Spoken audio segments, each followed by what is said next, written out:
तारीख दिन पुरी राजभवन ठारे घटितवा घटना जहाँ सोशल मीडिया हो बा किछिटा नेशनल चैनल रे मध्य ये कथा रिपोर्ट करा जायछि जे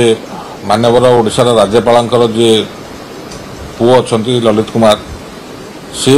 जने सरकारी कर्मचारी एएसओ ताकू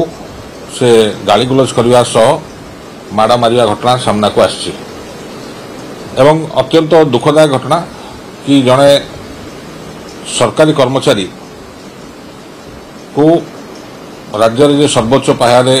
प्रथम नागरिक राज्यर राज्यपाल पुओ एभली आचरण कर गोटे सरकारी अफिसर को अत्यंत निंदनीय और दुखदायक। ये कथा होशार माननीय मुख्यमंत्री होउचंती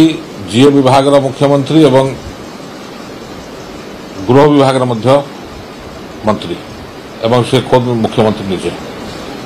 एवं निर्वाचन ठू आरंभ कर निर्वाचन पर्यंत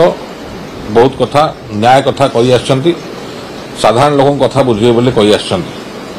मोर आपण जरिया माननीय मुख्यमंत्री को निवेदन हम जेहेतु से गृह और जीए डिपार्टमेंट मंत्री कि तांकर अधीनस्थ जन कर्मचारी राज्य सरकार कर्मचारी एएसओ असिस्टेंट सेक्शन ऑफिसर से कार्यरत थिले माननीय राज्यपाल पुरी भवन रे एवं ताकू डाकी जो भाव में पुओ असल्ट करछंती से संक्रांत रे से पुरी थाना रे एतला दैछंती मानवाधिकार कमिशन ताका पक्षरु याचिका दायर कराई सी भी ताकू ग्रहण कर रिसीप्टा